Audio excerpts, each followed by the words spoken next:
Gereja bagai bahtera, gereja bagai bahtera,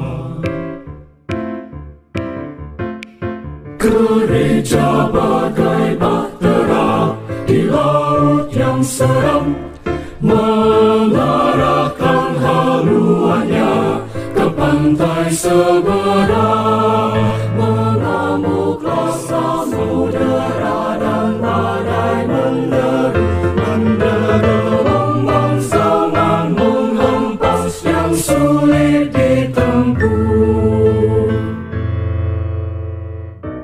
Penumpang pun bertanyalah, sagi bercerita betapa jauh di manakah labuhan abadi. Tuhan tolonglah, Tuhan tolonglah. Tanpa Dikau semua binasa segala, ya Tuhan tolonglah.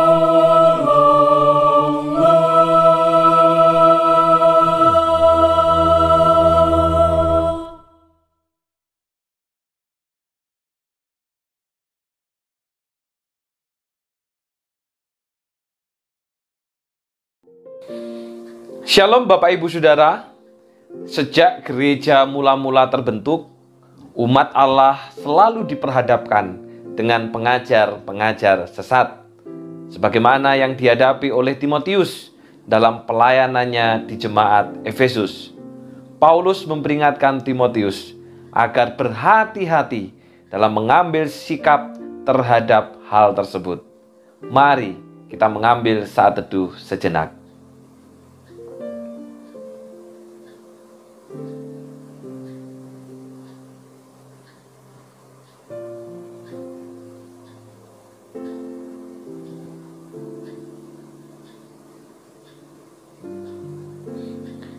Persekutuan doa Rabu kita pada saat malam hari ini, kita buka di dalam nama Allah Bapa, Allah Putra, dan Allah Roh Kudus. Amin. Saudara, Paulus memberitahukan kepada Timotius mengenai ciri-ciri dari para pengajar sesat dan ajarannya. Pengaruh ajaran askese pada masa itu membuat orang-orang menjauhkan diri dari makanan tertentu, kewajiban selibat, mendengarkan cerita-cerita yang tidak berasal dari Allah. Aku percaya. Kita nyanyikan pujian ini.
Mari kita berdoa. Bapa kami yang di sorga, sekalipun saat ini kami masih berdoa secara online, tetapi kiranya Tuhan tolong kami, supaya kami terus berjuang dan kami menang. Kami terus belajar untuk mengerti apa yang menjadi isi hati Tuhan bagi setiap kami. Janganlah kami sampai dikalahkan oleh keadaan, dikalahkan oleh kemalasan, dikalahkan oleh situasi. Tetapi biarlah kami menjadi umat yang menang, karena kemenangan kami terletak kepada Kristus, sehingga kami adalah orang-orang yang setia. Tolonglah kami Bapa pada saat malam hari ini, supaya kami pun juga dapat mendengarkan suara Tuhan yang akan menyapa dan berbicara bagi setiap kami. Jadikan hati kami Bapa merupakan tanah yang baik, tanah yang subur, sehingga ketika benih firman-Mu diberitakan, kami mendengarnya, kami menyambut, dan firman itu akan bertumbuh dan berbuah berkali-kali lipat. Sehingga orang akan melihat apapun yang kami katakan, apapun yang kami pikirkan, apapun yang kami lakukan, semuanya berasal dari kebenaran firman. Biarlah kami terus melatih diri kami untuk beribadah, melatih diri kami untuk berdoa, melatih diri kami untuk hidup di dalam kesalehan. Karena latihan-latihan rohani itu memiliki janji yang akan datang. Terima kasih Bapa, dalam nama Tuhan Yesus kami sudah berdoa. Amin. Saudaraku, Paulus menegaskan apa yang benar menurut firman Tuhan dan menasihati Timotius agar menjaga dirinya dan jemaat Efesus dengan ajaran yang benar, rajin beribadah dan melayani sesuai karunia, tetap berjuang dalam kebenaran Allah, bertekun dalam firman dan pengajaran, dan menjadi teladan. Paulus mengingatkan saudara bahwa semua itu perlu dilakukan untuk menangkal pengajaran sesat dan adanya pengharapan yang kita miliki dalam Allah yang hidup. Aku gereja, kau pun gereja.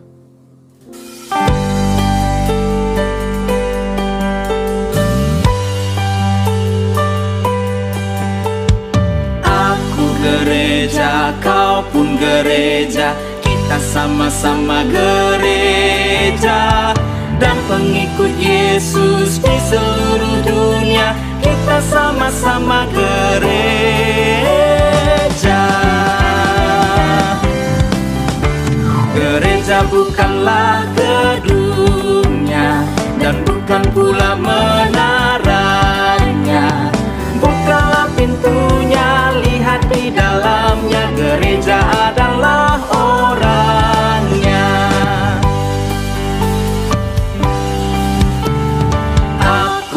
gereja, kau pun gereja, kita sama-sama gereja. Dan pengikut Yesus di seluruh dunia, kita sama-sama gereja.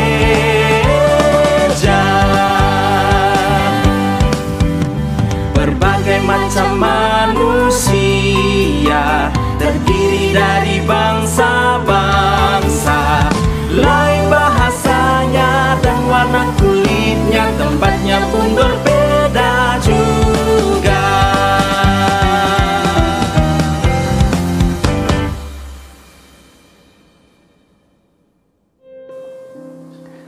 Saudaraku, tradisi pada masa itu mengajarkan bahwa seseorang yang berusia kurang dari 40 tahun belum layak untuk suatu posisi pimpinan atau jabatan rohani. Tetapi saudara, Rasul Paulus meminta Timotius yang muda untuk melakukan peran seorang pemimpin yang dewasa dan bertindak sebagai teladan dalam komunitas.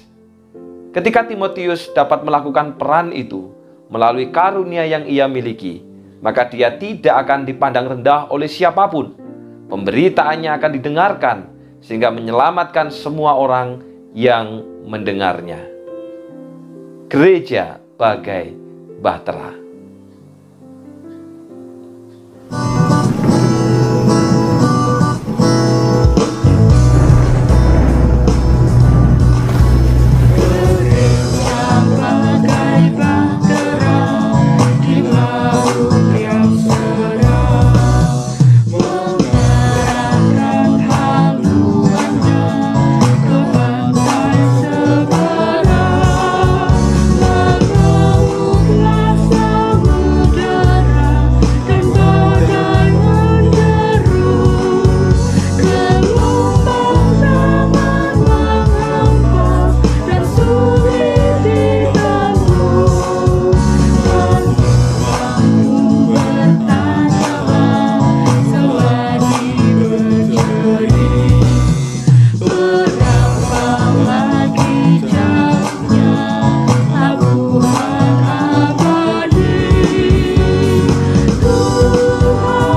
Mari kita masuk di dalam doa. Bapa yang di sorga, kami mau mendengarkan suara-Mu berbicara bagi setiap kami. Kiranya Tuhan menolong hamba-Mu yang akan menyampaikan, yang akan mengajarkan kebenaran firman Tuhan. Demikian juga kami semua yang akan mendengar di rumah kami masing-masing. Kiranya Tuhan memberikan kesetiaan bagi setiap kami. Karena ada banyak dalil, ada banyak dalih yang dapat membuat kami untuk tidak setia, baik itu mendengarkan suara Tuhan maupun juga untuk berdoa. Kami serahkan pemberitaan Tuhan pada saat malam hari ini. Di dalam nama Tuhan Yesus kami sudah berdoa. Amin. Saudara, saya mengajak kita untuk membuka Alkitab kita. Sekalipun persekutuan kita secara online, mari kita buka dari Lukas pasalnya yang ke-17, ayat yang ke-7 sampai dengan 10. Dari Injil Lukas, pasalnya yang ke-17, ayat yang ke-7 sampai dengan 10. Kita akan membaca 4 ayat. Demikianlah bunyi firman Tuhan, tuan dan hamba. Siapa di antara kamu yang mempunyai seorang hamba yang membajak atau mengembalakan ternak baginya, akan berkata kepada hamba itu setelah ia pulang dari ladang, mari segera makan. Bukankah sebaliknya ia akan berkata kepada hamba itu, sediakanlah makananku, ikatlah pinggangmu, dan layanilah aku sampai selesai. Aku makan dan minum, dan sesudah itu engkau boleh makan dan minum. Adakah ia berterima kasih kepada hamba itu, karena hamba itu telah melakukan apa yang ditugaskan kepadanya? Demikianlah juga kamu, apabila kamu telah melakukan segala sesuatu yang ditugaskan kepada kamu, hendaklah kamu berkata, kami adalah hamba-hamba yang tidak berguna. Kami hanya melakukan apa yang kami harus lakukan. Berbahagialah Bapak Ibu Saudara yang membaca, merenungkan, dan melakukan dalam hidup kita. Kami hanya pelayan biasa. Ini yang akan kita renungkan, saudara. Saudaraku, gereja Kristus Tuhan. Saya dan Bapak Ibu Saudara berjemaat di gereja Kristus Tuhan. Bertumbuh di gereja Kristus Tuhan. Melayani dan dilayani di gereja Kristus Tuhan. Tapi pertanyaannya, saudara, adakah di antara kita yang ingat? Adakah di antara kita yang tahu gereja Kristus Tuhan diambil dari kitab mana? Nama GKT diambil dari kitab mana? Dan apa artinya ketika saya dan Bapak Ibu Saudara menjadi jemaat dari gereja Kristus Tuhan? Adakah saudara yang ingat? Adakah saudara yang tahu? Saudara, nama GKT, Gereja Kristus Tuhan, diambil dari Lukas 2 ayatnya yang ke-11. Hari ini telah lahir bagimu juru selamat, yaitu Kristus Tuhan di kota Daud.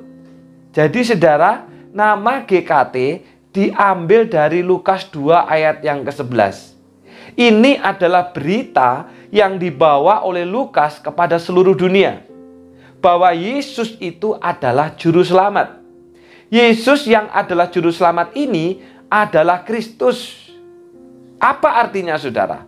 Yang diurapi untuk memberi keselamatan kepada semua orang. Namun saudara, juru selamat ini bukan hanya Mesias, bukan hanya Kristus, tetapi juga adalah Tuhan. Makanya gereja Kristus Tuhan. Apa artinya saudara? Artinya adalah ketika kita mengaku bahwa Kristus itu adalah Tuhan, maka Kristus itu adalah otoritas tertinggi, pengatur, pemilik, Tuhan. Maka orang yang sudah diselamatkan, yang mengaku kepada Kristus, yang percaya kepada Kristus, percaya Kristus sebagai Tuhan atau Tuhan, maka dia akan menyebut dirinya hamba. Nah, saudara, kalau kita percaya bahwa Kristus itu adalah Tuhan, maka kita akan menyebut diri sebagai hamba. Dan tugas seorang hamba itu adalah melayani. Itu tugasnya hamba. Sehingga saudara, ketika saya dan Bapak Ibu saudara mengaku sudah selamat, mengaku sudah percaya Kristus, tetapi tidak mau melayani, berarti perlu dipertanyakan keselamatan kita. Ketika saya dan Bapak Ibu saudara mengaku Kristen, tetapi malas di dalam melayani, maka perlu dipertanyakan bagaimana kekristenan kita.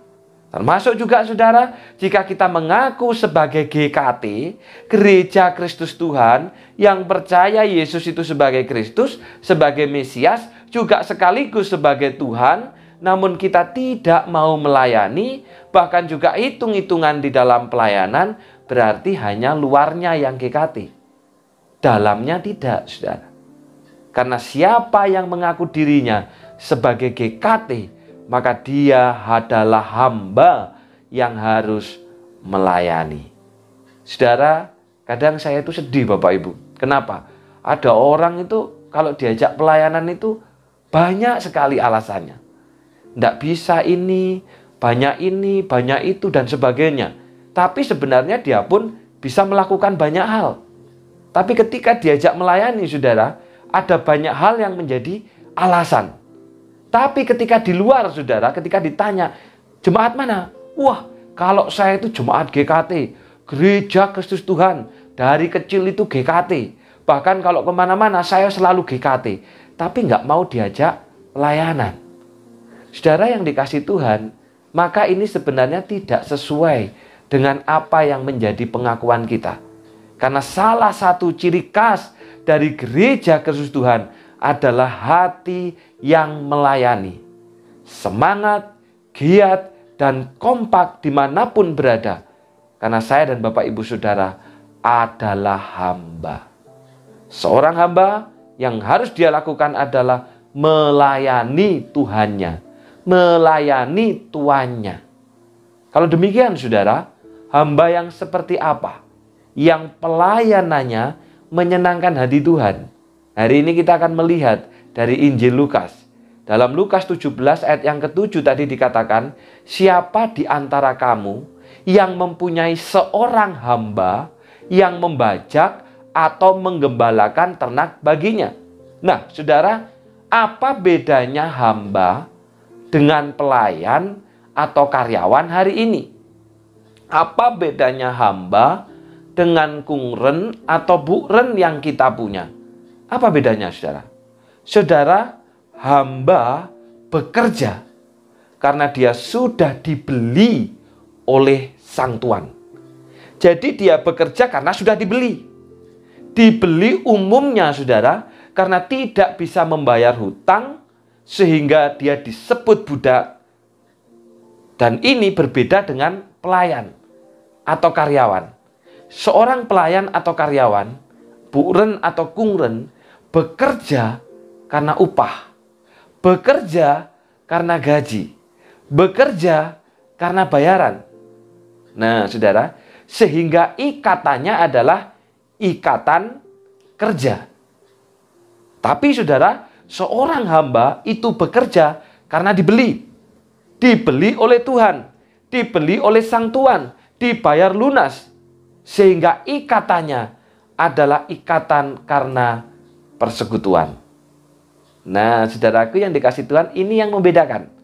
Kalau karyawan atau itu seorang pelayan, dia bekerja, itu ikatannya karena kerja. Tapi seorang hamba, dia melayani, ikatannya karena persekutuan dan perjanjian. Seperti dalam 1 Korintus 6 ayat 20. Firman Tuhan katakan Allah sudah membeli kita dan sudah membayar kita dengan lunas. Jadi saudara, ketika saya dan Bapak Ibu Saudara disebut sebagai hamba, maka ketika kita melayani Tuhan, pelayanan itu ikatannya bukan karena kerja, tapi ikatannya karena persekutuan, ikatannya karena perjanjian.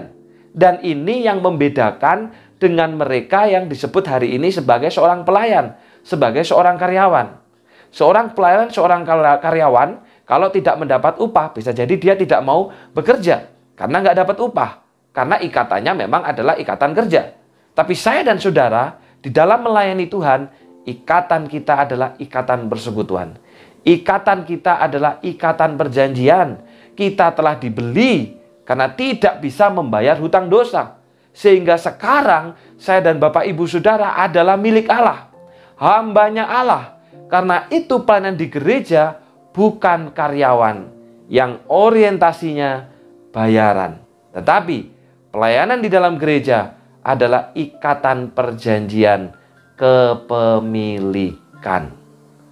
Saudara yang dikasih di dalam nama Tuhan, ada orang yang bertanya begini, kalau memang loh pelayanan di gereja itu ikatannya karena persekutuan, ikatannya karena perjanjian, bukan karena bayaran, kenapa hamba Tuhan kok dibayar? Nah, saudara, ini pertanyaan yang bagus Bapak Ibu. Saudara yang dikasih Tuhan, seorang hamba Tuhan, baik itu pendeta maupun penginjil, itu di dalam perjanjian lama seperti kelompok daripada suku Lewi atau orang-orang Lewi yang memang dipanggil khusus untuk melayani Tuhan. Dan mereka tidak mendapatkan tanah pusaka. Maka siapa yang harus memelihara hidupnya? Yang harus memelihara hidupnya adalah umat. Demikian juga hamba Tuhan, saudara. Hamba Tuhan melayani penuh waktu. Dipanggil khusus untuk pekerjaan Tuhan. Karena itu yang memelihara adalah umat Tuhan. Tetapi saudara, bukan tunjangan, bukan bayaran yang menjadi pusat pelayanan. Ini yang harus diperhatikan. Oleh karena itu saudara, doakan kami hamba-hamba Tuhan, supaya hati kami ini tetap murni. Supaya pelayanan kami ini tetap murni. Sehingga baik hati maupun pelayanan kami, orientasinya adalah panggilan. Bukan karena tunjangan, bukan karena bayaran, ataupun oleh karena yang lain. Nah, saudaraku yang dikasih Tuhan, oleh Lukas, hamba ini diceritakan bekerja membajak atau menggembalakan ternak tuanya. Umumnya zaman itu, saudara, mereka berangkat subuh dan pulangnya itu menjelang malam. Jadi, saudara, 13 jam mereka berada di ladang. 13 jam mereka bekerja. Kalau hari ini saya hitung kebanyakan kita bekerja ya antara 8 lah sampai dengan 10 jam. Tapi kalau zaman itu saudara 13 jam. Dan otomatis saudara setelah pulang capek enggak kira-kira? Lapar enggak? Haus enggak? Pasti capek saudara. Pasti lapar, pasti haus. Karena mereka manusia kok, bukan robot. Begitu kan, kalau robot mah gampang. Tinggal dicas saja nanti udah beres. Mereka sangat capek. Mereka sangat lapar. Mereka sangat haus. Mengingat saudara, di Timur Tengah adalah daerah padang gurun yang sangat panas pada waktu siang hari. Tetapi sesampainya di rumah saudara, sang tuan berkata dalam Lukas 17 ayat yang ke-8, sediakanlah makananku, ikatlah pinggangmu, dan layanilah aku sampai selesai aku makan dan minum. Dan sesudah itu engkau boleh makan dan minum. Perhatikan saudara, kerja 13 jam, pulang lelah, pulang capek, pulang haus, pulang lapar, sampai di rumah tuannya berkata, sediakan makan bagiku, ikatlah pinggangmu, layanilah aku sampai selesai aku makan dan minum. Setelah itu engkau baru boleh makan dan minum. Kalau saudara jadi hamba ini, kira-kira apa yang saudara lakukan kepada sang tuan? Kira-kira apa yang saudara lakukan? Bisa jadi kita nggak berani membantah. Bisa jadi kita nggak berani membantah karena ini tuan. Tapi yang terjadi apa? Kita ngomel. Kita menggerutu dalam hati. Emang nggak ngerti sih kalau capek? Emang apa nggak ngerti kalau lelah? Emangnya apa nggak ngerti kalau sudah 13 jam saya bekerja? Kita memang nggak bantah. Kita memang nggak melawan. Tapi dalam hati kita ngomel, kita protes, kita menggerutu, saudara. Itu kita. Namun hamba ini, saudara, dicatat oleh Lukas dalam ayatnya yang ke-9, hamba itu telah melakukan apa yang ditugaskan kepadanya. Saudara, hamba ini melakukan apa yang diperintahkan oleh tuannya. Sekalipun capek, sekalipun lapar, sekalipun haus. Dan hebatnya saudara, bukan cuma sekedar dilakukan. Nah, kalau kita saudara bisa jadi sambil marah-marah dalam hati, sambil jengkel, kita hanya sekedar melakukan. Hanya asal-asalan. Tapi enggak saudara, hamba ini tidak. Karena saudara, kata melakukan oleh Lukas saudara, itu digambarkan seperti orang yang menulis resep obat. Nah saudara, kita tahu ya, orang yang menulis resep obat itu pasti hati-hati. Orang yang menulis resep obat pasti nggak sembrono. Karena kalau contoh, pasiennya sakit perut, dikasih obat sakit kepala. Atau pasiennya sakit kepala, dikasih obat sakit perut, yang terjadi bisa fatal.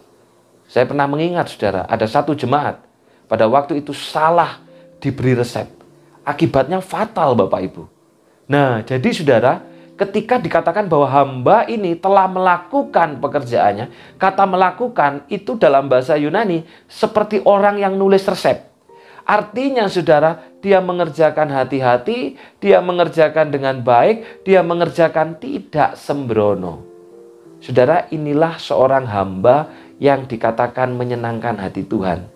Seorang hamba adalah orang yang dapat mengesampingkan kesenangannya, kelelahannya, dan kenyamanan dirinya untuk melayani Tuhan. Sudahkah kita begitu saudara? Mengesampingkan kesenangan kita, mengesampingkan kelelahan kita, mengesampingkan kenyamanan kita untuk melayani Tuhan.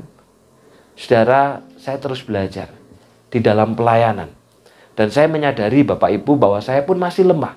Saya pun masih terus proses di dalam pekerjaan pelayanan itu. Dan salah satunya saudara, saya belajar dari 2 orang jemaat. Saya memperhatikan saudara, 2 orang jemaat ini menyediakan waktunya, menyediakan hatinya untuk melayani seorang jemaat lansia. Kadang kita berpikir saudara ya, pelayanan itu yang penting duit. Pokoknya saya sudah nyumbang duit ya, saya sudah kasih uang ya, berarti udah beres. Dalam prakteknya tidak saudara. Karena apa? Perlu kita hadir, perlu kita dekat, perlu kita mendampingi, perlu banyak hal yang kita lakukan. Dan saya memperhatikan saudara, di tengah-tengah kita ada 2 jemaat saudara, yang rutin setiap minggu, bahkan itu 3 kali Bapak Ibu, dia melayani seorang jemaat lansia. Yang tidak punya hubungan apa-apa. Hubungan keluarga juga tidak punya. Hubungan saudara juga tidak punya. Tapi mereka mengakui bahwa ini adalah saudara di dalam Tuhan. Bisa jadi kita berkata begini, ya pasti dong Lose, keduanya bisa. Kan keduanya nganggur. Coba kalau keduanya sibuk, pasti juga nggak bisa seperti itu. Saudara, saya ceritakan. Kedua-duanya adalah orang yang sibuk Bapak Ibu. Kedua-duanya adalah orang yang memiliki pekerjaan. Kedua-duanya adalah orang yang punya keluarga. Mereka merawat anak, bahkan merawat cucunya. Tapi walaupun demikian saudara, mereka mengesampingkan kesenangannya, mengesampingkan juga kenyamanannya, mengesampingkan kelelahannya untuk melayani Tuhan dengan melayani seorang jemaat yang sudah lansia ini. Bagaimana dengan saya dan Bapak Ibu saudara? Terlalu banyak saudara, kita kadang berkata, maaf saya nggak sempat melayani. Maaf saya tidak bisa melayani. Tetapi saudara, kita bisa melakukan banyak hal. Kita bisa mengerjakan banyak hal di luar pelayanan. Saya tahu saudara, siapa yang tidak sibuk? Kita sibuk semua. Kita punya keluarga, kita punya pekerjaan. Tapi firman Tuhan hari ini mengajar kepada kita. Mari saudara, kita mengesampingkan kesenangan, kelelahan dan kenyamanan diri. Untuk apa? Melayani Tuhan. Ketika Tuhan memanggil kita untuk melayani Tuhan, baik maupun tidak baik waktunya, siap sedialah. Karena saya dan saudara adalah hamba yang panggilannya adalah melayani. Dan pelayanan kita karena ikatan persekutuan dan perjanjian, bukan karena yang lainnya. Ini yang pertama, saudara. Nah, yang kedua, saudara, dalam ayat yang ke-11 dikatakan, adakah ia berterima kasih kepada hamba itu?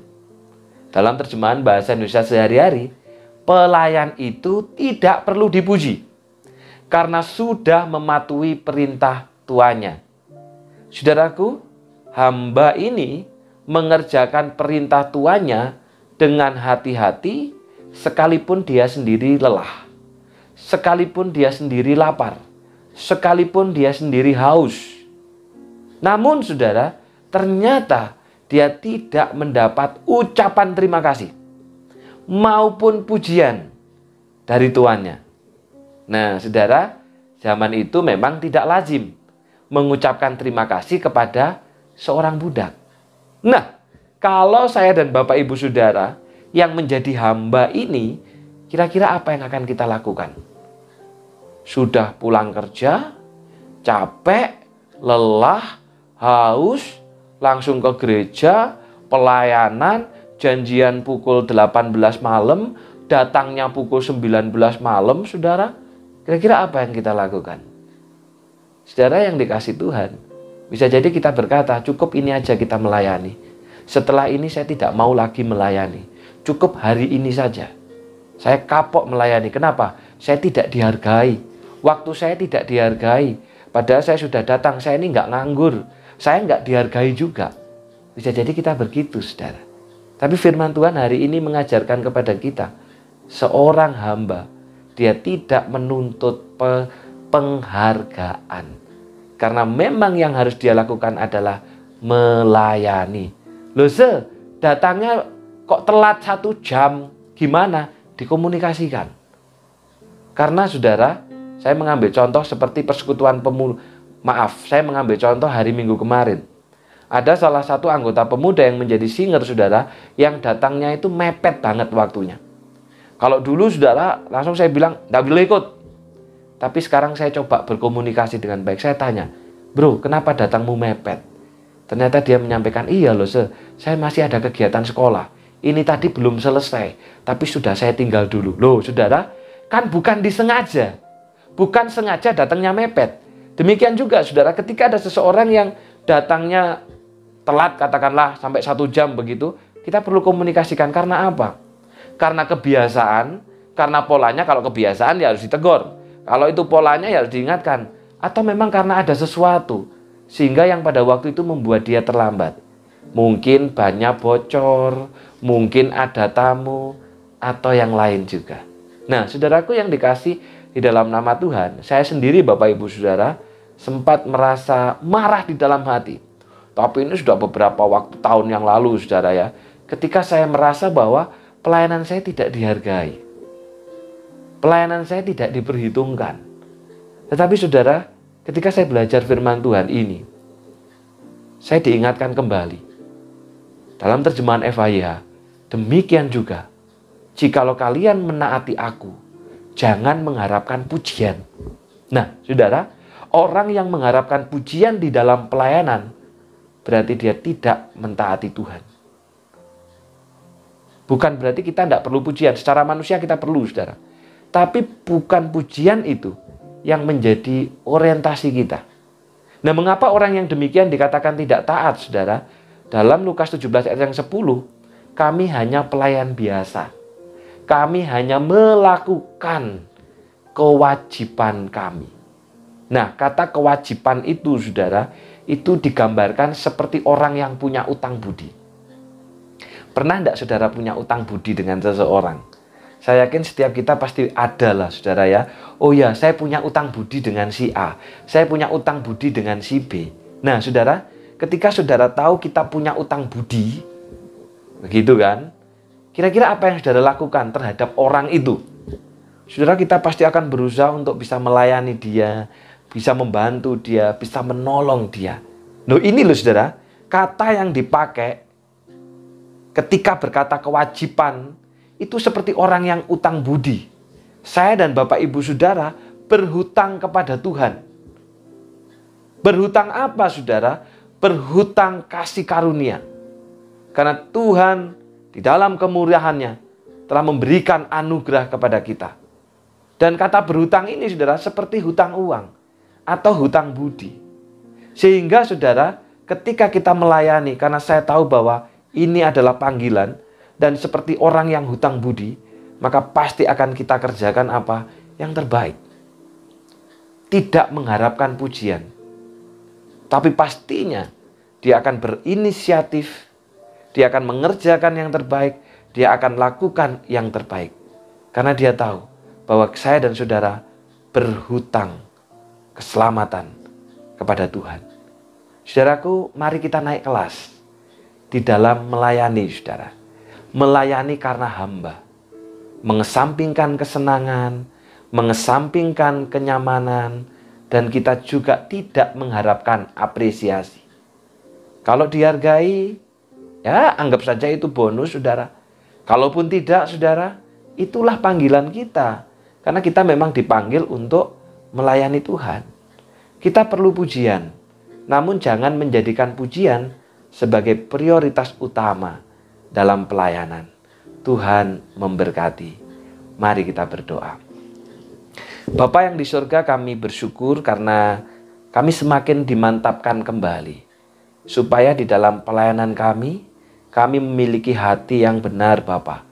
Bahwa kami adalah hamba, sehingga ikatan pelayanan kami adalah ikatan persekutuan dan ikatan perjanjian, bukan karena yang lain. Karena itu, biarlah kami memiliki hati seorang pelayan yang mengesampingkan kesenangan, yang mengesampingkan kenyamanan, yang mengesampingkan kesukaan. Tapi ketika panggilan pelayanan itu datang, kami menyiapkan hati kami untuk melayani Engkau. Dan di dalam pelayanan kami Bapa, biarlah kami kerjakan yang terbaik. Oleh karena Tuhan sudah menyelamatkan kami. Sehingga kami bukan hanya sekedar menyelesaikan pelayanan, tapi kami kerjakan yang terbaik, kami kerjakan yang maksimal, dan bukan untuk mengharapkan pujian, tetapi untuk menyenangkan hati Tuhan. Mampukan kami Bapa untuk menjalankan dan melaksanakan firman-Mu ini. Di dalam nama Tuhan Yesus kami sudah berdoa. Amin. Saudara, saya mengajak kita hari ini untuk berdoa. Walaupun secara online, mari kita tetap berdoa saudara. Yang pertama, mari kita doakan untuk Bobo Ong Siu Kim yang beberapa waktu ini mahnya kambuh kembali. Beberapa waktu lemah tubuh kemudian sehat, dan beberapa waktu ini mahnya kambuh kembali. Mari kita doakan saudara supaya Tuhan memberikan kekuatan. Memberikan juga semangat, dan tentunya pengharapannya hanya kepada Tuhan. Karena saudara, hati yang gembira itu adalah obat. Tetapi semangat yang patah itu yang mengeringkan tulang. Dan sakit yang tidak ada obatnya, itu sakit di dalam pikiran kita, saudara. Dokter nggak punya obat untuk membuat kita bahagia, karena obatnya hanya pada Tuhan. Karena itu mari kita doakan juga untuk proses kesembuhannya, supaya Bobo Ong Siu Kim juga makin sehat dan makin pulih. Mari dengan membuka suara kita berdoa bersama-sama. Bapa yang di surga, hamba-Mu berdoa untuk Bobo Ong Siu Kim yang saat ini sedang dalam keadaan lemah tubuh. Hamba-Mu berdoa Tuhan untuk kekuatan di dalam iman. Biarlah kiranya firman yang telah didengar, firman yang telah dipelajari, itu yang memberikan kekuatan dan memberikan harapan kepada Bobo Ong Siu Kim. Sekalipun Tuhan, secara fisik lemah, secara fisik sakit, secara fisik tidak berdaya, namun imannya, hatinya, kepercayaannya, bahkan semangatnya justru makin kuat di dalam mengikut Engkau. Karena seperti kata Tuhan, hati yang gembira itu adalah obat. Tetapi semangat yang patah, semangat yang turun, itu yang justru akan membuat kami makin mengalami hal-hal yang terpuruk, bahkan makin tidak baik kondisinya. Oleh karena itu Bapa, hamba-Mu terus berdoa, kiranya Allah sendiri yang akan memberikan kekuatan iman. Demikian juga untuk obat-obatan, untuk apapun yang dikonsumsi, Tuhan tolong. Demikian untuk Ailime juga yang mendampingi, juga kiranya Tuhan berikan kekuatan.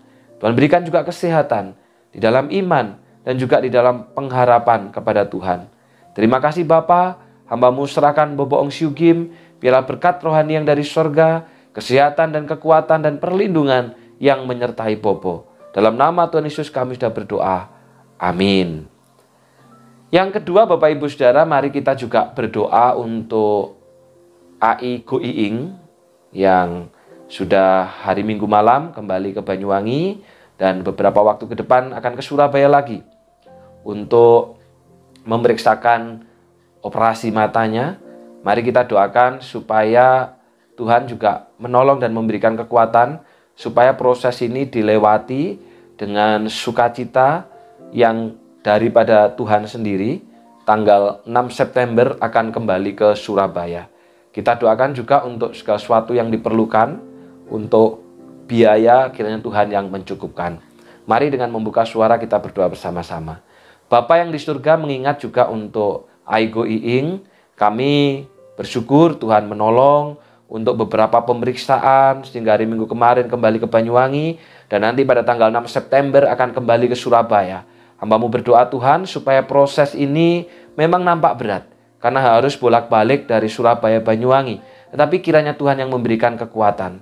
Tuhan pula yang memberikan semangat kepada AI Iing untuk pulih, untuk sehat. Dan biarlah segala proses ini dilalui dengan sukacita, dilalui dengan pertolongan Tuhan. Dan tentunya kami berdoa dan mengharapkan pada akhirnya penglihatan daripada AI Iing makin pulih, makin sehat, dan juga makin baik. Hamba-Mu berdoa Tuhan untuk segala sesuatu yang diperlukan. Biaya apapun juga, kiranya Tuhan yang berkarya di situ. Tuhan pula yang akan mencukupkan dan Tuhan pula yang akan memberikan jalan keluar yang terbaik. Terima kasih Bapa, dalam nama Tuhan Yesus kami sudah berdoa. Amin. Yang ketiga Saudara, mari kita juga mendoakan untuk Saudari Alicia Dorcas atau Cia yang pada hari Senin lalu itu operasi usus buntu di Rumah Sakit Yasmin. Mari kita doakan supaya Tuhan memberikan kekuatan dan pemulihan pasca operasi. Kita bersyukur operasinya sudah berjalan dengan baik. Dan di dalam masa-masa ini biarlah kiranya Cia dapat mengikuti segala sesuatu apa yang menjadi anjuran dan saran daripada dokter untuk makin pulih, untuk makin sehat. Mari dengan membuka suara kita berdoa bersama-sama. Bapa yang di surga, tidak lupa juga berdoa untuk Saudari Cia. Terima kasih untuk pertolongan Tuhan. Sehingga operasi pada hari Senin berjalan dengan baik, berjalan dengan lancar, berjalan oleh karena pertolongan Tuhan.